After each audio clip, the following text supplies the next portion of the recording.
नमस्कार, आदाब, सत श्री अकाल। इस वक्त हम मौजूद हैं गोरखपुर के मियाँ साहब इलाके में। इमामबाड़ा गर्ल्स इंटर कॉलेज जो 1937 में इस्टेब्लिश हुआ है और उसके बाद एक लंबी रवायत में शिक्षा के क्षेत्र में अग्रणी भूमिका निभा रहा है। ख़ासतौर से अगर बात करते हैं तो माइनॉरिटीज़ के लिए एक इसने माइलस्टोन खड़ा किया है।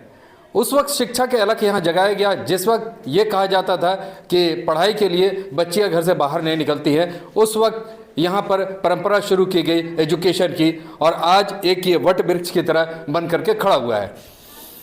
मौका है, कल यूपी बोर्ड का रिज़ल्ट आया है जिसमें यहाँ के कुछ बच्चियाँ इंटर किए हैं और कुछ जो है हाई स्कूल के हैं जिन्होंने टॉप स्कोर किया है। यहाँ पर वो बच्चियाँ मौजूद हैं, साथ में यहाँ के प्राचार्य हैं वो भी मौजूद हैं। आइए हम उनसे बात करते हैं क्या कुछ उन्होंने मेहनत किया संवारने और सजाने में कि आज ये बच्चियाँ निखर करके बाहर आई हैं और एक मकाम हासिल किया है और एक स्कोर इन्होंने सम्मानजनक हासिल किया है।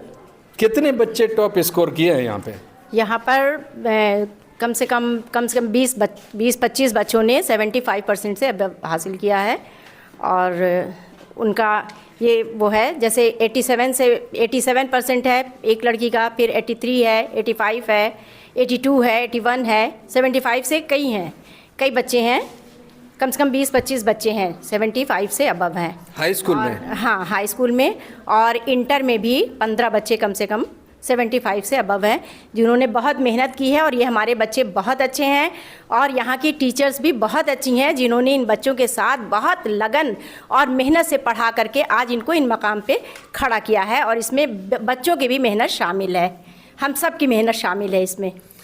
क्या कोई रैंक हासिल हुआ है यूपी के अंदर या गोरखपुर डिस्ट्रिक्ट के अंदर कोई रैंक हासिल है? रैंक तो नहीं हासिल है, लेकिन बच्चे हमारे आगे इनकरेज करने के लिए हमने ये सोचा है कि बच्चे आगे, और इससे पहले भी बहुत सारे बच्चों ने रैंक हासिल किया था। इस बार माशाल्लाह से ऐसा नहीं है, लेकिन 87% तक आया है। वो बच्चे हमारे किसी रैंक होल्डर से कम नहीं हैं। चलिए, यहाँ पर वो बच्चे हैं जो हाई स्कूल और इंटर की जिन्होंने यहाँ पर अपने कम से कम मियाँ साहब इमामबाड़ा इंटर कॉलेज की बात करें तो उसमें रैंक हासिल किया और 1 नंबर 2 नंबर पे आए हैं जिन्होंने टॉप किया है इस महाविद्यालय को, इस कॉलेज को। किस क्लास को अब थी? जी, मेरा नाम श्वेता बानो है और मैं क्लास 10th में हूँ। मेरा परसेंटेज 87.84 है। कल रिज़ल्ट आया जी, आपने रिज़ल्ट देखा, आपको यकीन हुआ कि ये आप ही का रिज़ल्ट है? ऐसा तो नहीं कि लगा कि किसी दूसरे का रिज़ल्ट देख लिया? नहीं, यकीन तो तुरंत नहीं हुआ था क्योंकि मेहनत तो बहुत की थी लेकिन इतना नहीं पता था कि इतना आ जाएगा। और टीचर्स की भी मेहनत थी, हमने भी किया ये मेहनत, तो उसका नतीजा था ये। किसको डेडिकेट करेंगी ये जो आज आपने मकाम हासिल किया है? एक घर में, ख़ानदान में, परिवार में, मोहल्ले में नाम रोशन हुआ होगा, हर लोग आपको अप्रिशिएट कर रहे होंगे। किसको डेडिकेट करना चाहेंगे? जी, मैं अपने पेरेंट्स और टीचर्स को डेडिकेट करना चाहूँगी। वो मुझे हमेशा मोटिवेशन देते थे, मुझे हमेशा सहारा देते थे कि तुम कर सकती हो, और आगे भी इसी तरह करते थे। आगे चल के क्या बनने का इरादा है? बायो लेकर डॉक्टरी की लाइन में जाना चाहेंगे हम।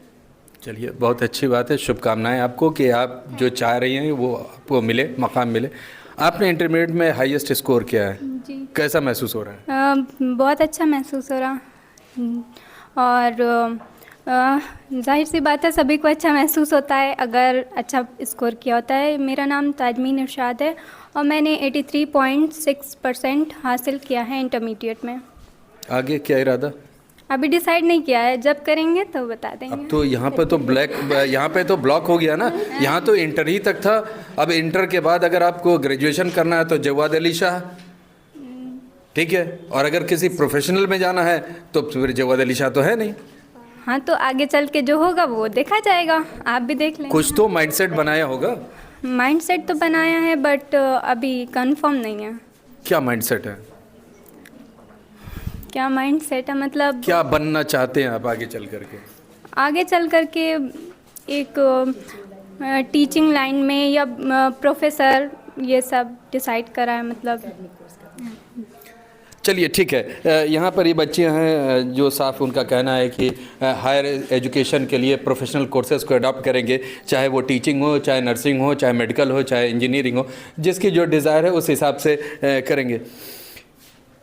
यहाँ की पढ़ाई कैसे देखते हैं आप? यहाँ की पढ़ाई तो बहुत अच्छी है, टीचर्स भी बहुत सपोर्ट करती हैं और पेरेंट्स भी बहुत सपोर्ट करते हैं। टीचर हम लोग को मोटिवेट करती हैं हर एक चीज़ के लिए, हम लोग को हौसला बढ़ाती हैं कि हम लोग सब कर सकते हैं। अगर हम लोग कभी भी डिस्करेज होते हैं, हम लोग का वो नहीं हिम्मत नहीं आती है, तो फिर हम लोग के टीचर्स हम लोग को मोटिवेशन क्लास भी देती हैं और समझाती हैं कि हमें आगे क्या करना चाहिए। हर एक चीज़ की हम लोगों को आगे सलाह देती हैं कि हम लोगों को क्या करना चाहिए, तुम्हारे लिए कौन सी लाइन बेटर है, हर एक चीज़ की। मैडम, कितना मुश्किल होता है, ख़ास तौर से अगर मुस्लिम की बात करें तो मुस्लिम बच्चियों को घर से निकाल करके उनको तालीम देना कितना मुश्किल है? जी, ये बहुत मुश्किल काम है क्योंकि हमारा माशरा अभी इतना ज़्यादा एडवांस नहीं है। लोग बच्चों को आगे निकालना नहीं चाहते हैं, बाहर भेजना नहीं चाहते हैं, लेकिन अब ऐसा नहीं है। अब सभी लोग जो हैं, ये सभी पेरेंट्स जो हैं वो जागरूक हो चुके हैं। वो सब पेरेंट्स भी, हमारे जो इस जनरेशन के पेरेंट्स हैं वो सब पढ़े लिखे हैं। अब वो सब अपने बच्चियों को आगे बढ़ाना चाहते हैं और बाहर भेजना, यहाँ तक कि इंडिया से बाहर भेजने के लिए भी हमारे मुस्लिम माशरे के लोग या हमारे जो पेरेंट्स हैं वो तैयार हैं। इसमें कोई पीछे नहीं है और इंशाल्लाह हमारे स्कूल के बच्चे भी एक दिन ऐसा मकाम ज़रूर आएगा जब हम देखेंगे कि वो कहीं बहुत ऊँचे मकाम पर हैं, और तब उस वक्त हम ये कहेंगे कि हमारा इमामबाड़ा जो है वो एक शाइनिंग स्टार है। यहाँ के बच्चे निकल के स्टार बन के स्काई में चमक रहे हैं।